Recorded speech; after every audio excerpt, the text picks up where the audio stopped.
법과 판례에 근거해서 하겠다고 하지만 좀 이따 세 곳의 사례를 들어보시면 알겠지만 굉장히 심각한 문제점들을 잉태하고 있습니다. 아시다시피 취업규칙 불이익 변경 요건 완화 행정지침 이런 것들은 근로조건의 노사 대등결정 원칙 이런 것들을 위배하고 있을 뿐만 아니라 산업 현장에서 노사 갈등을 조장하게 될 것입니다. 또한 저성과자 등의 일반 해고 요건 완화 행정지침 이런 것들은 재벌이나 사용자 마음대로 해고가 가능하도록 재벌 대기업에 대한 아주 쉬운 해고 이런 것들만을 야기하게 될 것입니다. 오늘 주로 저성과자 퇴출 프로그램과 관련해서 일반 해고 사례가 말씀이 되겠습니다만 말하자면 이 일반 해고가 저성과자 일반 해고가 시행되는 과정에서 이른바 쉬운 해고, 그 다음에 값싼 해고, 맘대로 해고 이런 그 부작용들을 주목해 주시기 바랍니다. 객관적 합리적 기준에 의해서 평가하고 교정 기회를 부여해서 직무 배치 전환 등을 통해 해고 회피 노력도 하겠고 공정한 절차와 관련해서 내부 규정을 운영하겠다 이렇게 이야기하고 있지만 이것은 비정규직 천국이라는 역설에 이어서 우리나라를 해고 천국이라는 그런 역설을 몰고 갈 아주 위험한 일이다 이렇게 말씀드리겠습니다. 작년에 금융권에서 이미 그 희망퇴직의 형식을 빌려서 이른바 찍어내기 퇴출, 찍퇴의 그 형식의 구조조정들이 많이 있었습니다. 우리 투자증권은 400명, 우리 아바바 생명은 100명, 그리고 ING 생명은 200명, 그리고 HMC 투자증권은 250명 등의 이런 그 퇴출 과정들이 있었습니다. 국회에서 저성과자 찍퇴 관련해서 국정감사 등에서도 강력하게 문제제기를 했고 또 해결하기 위한 노력을 했습니다. 노동계에서도 투쟁을 진행했고 또 점점 더 이에 대한 어떤 저항 이런 것들은 늘어나고 있습니다. 그럼에도 불구하고 문제가 해결되기는커녕 아직도 현장에서는 성행하고 오히려 확산이 있게 우려됩니다. 오늘 KB손해보험에서 시행 중인 교육으로 위장한 찍퇴 그 역량 향상 프로그램 그리고 HMC 투자증권에서 저성과자 퇴출 프로그램인 ODS로의 부당 정보 발령 그리고 현대라이프생명보험의 저성과자 프로그램 이런 것들을 귀담아 들어주시고 또 협조 보도하시는데 협조해 주시길 부탁드리겠습니다. 오늘 참가하신 분들을 좀 소개해드리고 차례로 말씀 들어보도록 하겠습니다. 우선 그 전국 사무금융 서비스 노동조합의 김현정 위원장께서 참석해 주셨습니다. 그 다음에 임남수 부위원장 겸 KB손해보험 지부장님이 참석해 주셨습니다. 그 다음에 이기철 손해보험 업종 본부장님이 참석해 주셨습니다. 그 다음 김일영 생명보험 업종 본부장님 참석해 주셨습니다. 그 다음에 이규호 증권업종 본부장님이 참석해 주셨습니다. 김성구 현대라이프생명보험 지부장님 참석해 주셨습니다. 노명래 HMC 투자증권 지부장님께서도 참석해 주셨습니다. 바로 이어서 저 김현정 위원장님의 모두 말씀이 있으시겠습니다. 예, 반갑습니다. 사무근로지원장 김현정입니다. 지난 9월 13일 노사정 합의 이후에 그 정부 여당에서는 그 노동 관련 5대 입법안을 지금 제출한 상태이고 일반 해고와 취업규칙 불이익 변경 완화 관련돼서는 정부의 가이드라인을 입법되기 전까지 가이드라인을 발표하겠다라고 발표한 적이 있습니다. 근데 아직 그 가이드라인이조차도 나오지 않은 상황에서 이미 우리 노동계에서 우려의 목소리를 냈던 일반 해고 제도나 이런 것들이 도입됐을 때는 노동자를 퇴출시키는 것으로 악용될 우려가 있다라는 지적에 대해서 박근혜 대통령조차도 절대로 악용되지 않도록 하겠다라고 얘기한 적이 있습니다. 그럼에도 불구하고 이미 우리 그 금융권을 중심으로 한 많은 사업장들에서 이 정부의 일반 해고와 관련된 가이드라인조차도 나오지 않은 상황에서 광범위하게 노동자들 퇴출시키는 프로그램들을 작동하고 있는 것이 지금 현실입니다. 좀 전에 우리 이 의원께서 말씀하셨지만 그나마 이 노사정 합의 이전에는 정리해고 외에는 노동자를 퇴출시킬 방법이 없었기 때문에 희망퇴직과 명예퇴직이라는 이름으로 노동자들을 퇴출시키는 수단으로 삼아왔지만 이제는 그조차도 비용절감 차원에서 하지 않고 저성과자를 퇴출시키는 그런 프로그램의 일환으로 노동자들을 찍어내고 있습니다. 오늘 그 세 분의 지부장께서 생생한 증언을 하실 텐데요. 속해 있는 곳이 국내 유수의 현대차 그룹에 속해 있습니다. 현대라이프 생명과 HM투자증권 현대차 그룹 소속이고요. 우리 KB손해보험은 KB금융지주 소속입니다. 국내 불지의 기업에서 일을 버젓이 일어나고 있는데요. 지금 이렇게 퇴출시키는 유형을 보면은 크게 한 3가지 정도로 요약되는 것 같습니다. 첫 번째로는 회사가 퇴출시키려는 노동자들을 정해놓고 희망퇴직을 실시하고 그 희망퇴직에 응하지 않은 노동자들을 전혀 본인의 업무와 연관이 없는 현업에서 근무하고 있는 노동자를 IT 부서로 발령을 내서 저성과자로 유도한다든지 또는 업무 부진자라든지 실적 부진자라는 이유로 그것도 마찬가지로 그 기준은 회사가 일방적으로 정합니다. 그런 분들을 집합교육을 시킨다고 해서 전혀 달성할 수 없는 그런 회계학이라든지 이런 어려운 그 교육 과정들을 아주 단시간 내에 이수하고 시험을 봐서 이수하지 못하면 또 퇴출시키는 그런 방법. 또 하나는 노동조합 활동과 관련된 간부들의 노조활동하는 분들을 대상으로 해서 또 저성과자라는 거로 낙인 찍어서 영업부서라든지 또 희망퇴직이나 이런 쪽으로 몰아가는 3가지 유형으로 크게 진행이 되고 있는 것 같습니다. 공통점은 무엇이냐면 어떤 객관적이나 공정성이 없는 잣대를 가지고 저성과자라고 분류한다는 것입니다. 회사에서. 그래서 저성과자이기 때문에 교육이 필요하고 그래서 교육을 시키는 것인데 교육의 과정들은 전혀 이 노동자들을 갱신시키는 그런 교육이 아니라 오히려 그 도저히 이수할 수 없는 그런 내용들의 교육 과정을 시키고 이수하지 못하게 하고 또 과다한 영업 실적 같은 걸 줘서 달성하지 못하는 실적을 줘서 결국은 퇴출시키는 그래도 그 과정에서 정말 이루 말할 수 없는 인격적인 모독감을 줍니다. 이거를 어차피 너희들은 회사에서 비전은 없는 것이고 어차피 이수할 수도 없고 영업을 목표를 달성할 수 없다라는 사인을 주면서 지금 나가면 소정에 이러고 이라도 줄 수 있다라는 식으로 오명감을 줘서 실제로 그런 걸 견디지 못해서 회사를 퇴직하는 그런 노동자도 생겨나고 있습니다. 저희는 이런 사례들에 대해서 우리 금융이 모든 지표에서 좀 선행하는 경향이 있습니다. 우리 금융권에서 지금 이렇게 벌써 가이드라인도 나오지 않은 상황에서 이런 일들이 버젓이 확산되고 있는데 이 금융업에서 확산된 이러한 퇴출 프로그램들이 저희 제조업 등으로 급속도로 확산돼 나갈 것이라는 것을 확산돼 나갈 거라고 저희는 확신합니다.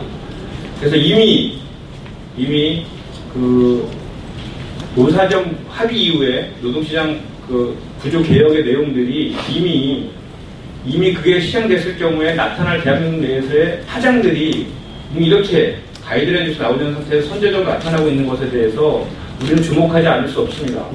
그래서 저희는 사무국 노조는 이러한 노동자들을 언제든지 길거리를 내몰 수 있는 이런 그 노동시장 구조 개혁 내용들에 대해서 반대할 수밖에 없고 그 입법이 되지 않도록 우리가 할 수 있는 모든 역량을 동원해서 투쟁할 수밖에 없다는 말씀을 드립니다. 고맙습니다.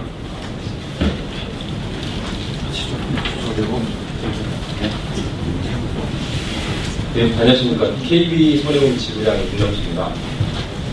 저희 회사에서는 2012년도에 이미 그 교육과정이 한번 개설됐었고요. 그때 20명을 대상으로 했었는데 8명은 이 모멸감이라든가 그 다음에 교육과정에 힘든 걸 견디지 못하고 퇴사를 했습니다. 그리고 12명이 다시 현업 복귀해서 일을 했는데요. 2014년 지나서 2015년도 10월에 다시 회사가 교육과정을 개설하고 있습니다. 근데 그때 교육과정 이수했던 그 대상자 중에 다시 7명이 재차 대상자가 돼서 다시 교육을 받게 됩니다. 그 중에 또 한 분은 도저히 못하겠다 해서도 퇴사합니다. 이번에는 21분이었습니다. 이 사람들 2015년도에.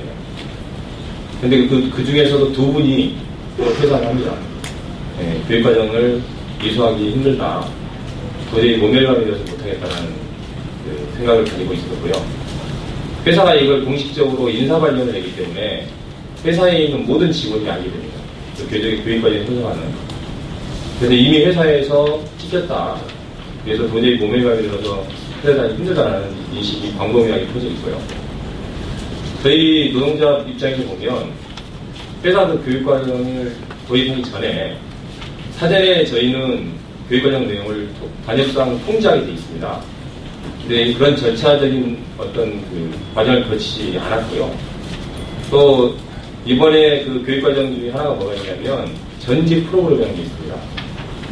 교육을 받지 않고 퇴사하게 되면 일정의 금전을 지급합니다. 그래서 저희는 단체협약회가 희망퇴직을 하게 되면 반드시 노동자과 합의를 하게 되어 있습니다. 그래서 제가 그 절차를 거치지 않고 이미 두 사람을 일정의 금전을 지급하고 내보낸 상태입니다. 저희 이런 어떤 그 내용을 봤을 때 단체협약이라든가 그 법에 정해진 절차를 지키지 않고 회사가 일방적으로 교육을 강행하는 것은 현재 정부에서 추진하고 있는 노동시장 구조계약과 매우 밀접한 관계가 있다고 저희는 생각을 합니다. 일종의 자신감의 표현이라고 저는 생각을 하고요. 그래서 저희는 이걸 저지하기 위해서 지금 투쟁을 전개를 하고 있습니다. 그리고 회사 측에는 당장 중단을 계속 요구하고 있지만 그들은 강행하겠다는 의사를 피력을 했고요. 오늘도 저희 기자회견 올려고 하니까 이런 경문이 왔습니다. 저희 쪽으로. 만약에 가가지고 허위사실을 유포하면 강력하게 형사고소 포함해서 대응을 하겠다라는 것을 사측에서 저희 집으로 공문을 발송을 했습니다. 만약에 그들의 행위가 정당하다면 그럴 이유가 저는 전혀 없다고 생각합니다. 그들의 행위가 부당하고 당당하지 못하기 때문에 우리 노동자들을 겁박주는 게 아닌가라는 생각이 듭니다.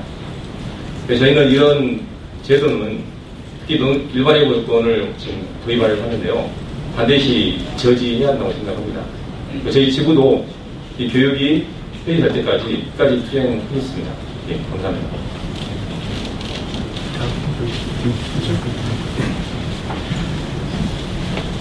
네, 안녕하십니까. 현대라이프 소식부장 김승구입니다. 저희 회사는 현대카드 캐피탈 대표이사로 있는 정태영 대표가 저희 회사의 이사회 의장으로 있습니다. 작년에 2014년도에 정태영 현대카드 대표이자 우리 회사 이사회장이 있는 이분이 2014년 일자리 창출 금탑 훈장을 수상했습니다. 일자리 창출 금탑을 수상한 회사에서 작년에 전직이나 희망퇴직을 거부하는 사람들에 대해서 부당 관련이 진행되고 있고 그 중에서 17명이 지금 9월 11일자로 부당 전직 구제 신청을 제출한 상태입니다. 저희 회사는 대신생명 64 생명을 거쳐서 2012년에 현대라이프로 인수가 되었는데요. 대부분의 직원들이 20년 이상 회사 발전을 위해서 불철주야 노력해 왔는데 불구하고 녹십자 출신 직원들, 조합원들을 집중 겨냥해서 희망퇴직을 실시하였지만 그 희망퇴직이 강제적으로 진행이 되었습니다. 거기에 응하지 않은 사람들 중심으로 해서 잉여 인력으로 분류해서 지금 아까도 말씀드렸던 관리역 발령, 폐기 발령, 그다음에 특수보직, 비전문적이고 생소한 부서에 발령을 내어서 사실상 퇴직 압박을 노골화하고 있습니다. 우리 현대라이프 생명의 적자는, 심각한 적자는 생명보험에 대한 오랜 경험을 갖고 있는 기존 직원들에 대한 의견이 철저하게 무시되고 보험을 잘 모르는 현대카드 캐피탈 출신의 김경진이 독단적인 경영을 한 결과라고 저희들은 판단을 합니다. 왜 그러냐면 녹십자 혁명 시절에 10년 동안 8년을 단기 순이익을 냈고요. 인수되기 전 2009년부터 2011년 동안 3년 연속 단기 순이익을 내어서 작지만 안정적으로 운영할 수 있는 상황에서 보험을 인수한 이후에 지금까지 계속 막대한 적자를 가져오고 있습니다. 그 책임을 저희 열심히 경영진을 믿고 일한 노동자에게 묻고 있는 것입니다.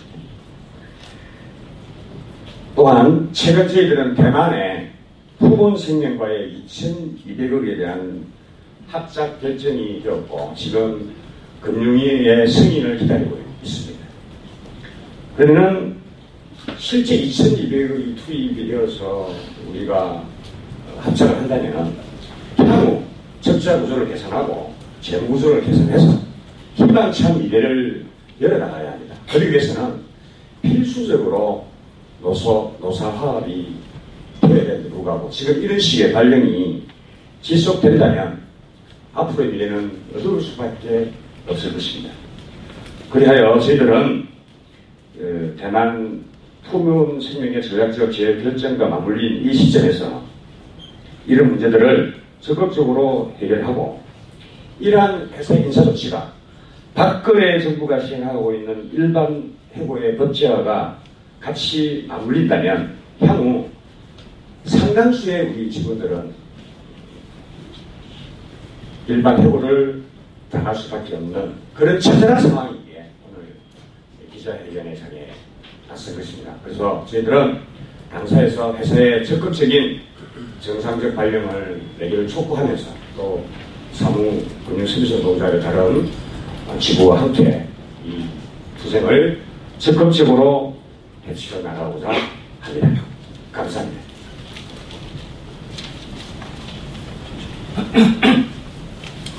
HMC투자증권 지부장 노명래입니다. HMC투자증권은 현대차그룹에서 지금 가장 최근에 만들어진 노동조합이고 작년 4월 16일 날 세월호 터진 날 그때 저희가 이제 설립을 했는데 그때 설립과 동시에 회사에서는 7월 달에 바로 구조조정을 들어갑니다. 그 구조조정을 들어가서 최대 50개 있었던 점포를 15개로 줄이고 직원을 30%를 정리해고를 합니다. 정리를 하면서 회사에서 그 정리해고 압박 수단을 썼던 게 ODS 부서라는 부서를 만들어서 직원들을 뺑뺑이 돌리겠다는 식으로 압박이 들어왔었습니다. 그러면서 구조조정이 끝나고 지부장을 포함한 집행부 3명과 노조조합원 17명, 그 다음에 명태에 불복했던 3명은 총 20명 ODS 부서로 발령을 냅니다. 발령을 내면서 어떠한 사전 협의도 없었고 저희는 바로 이제 소송전에 들어갔습니다. 소송에 들어가서 진호위, 중호위, 조합은 전부 다 원직 복귀를 명령을 했습니다.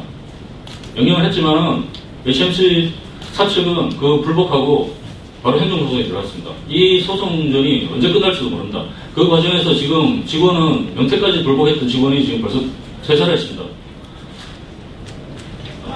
ODS 부서가 지금 8평 안에서 10명이 지금 근무를 하면서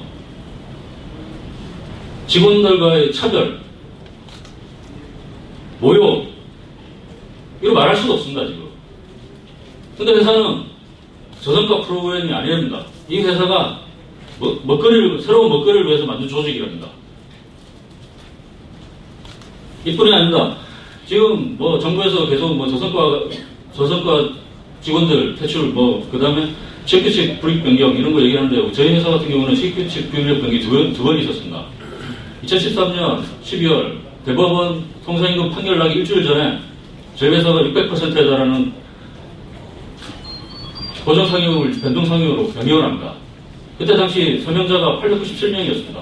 그 중에 저를 포함한 3명을 제외한 나머지가 전부 다 찬성을 했습니다. 그 내용이 뭔지 아십니까?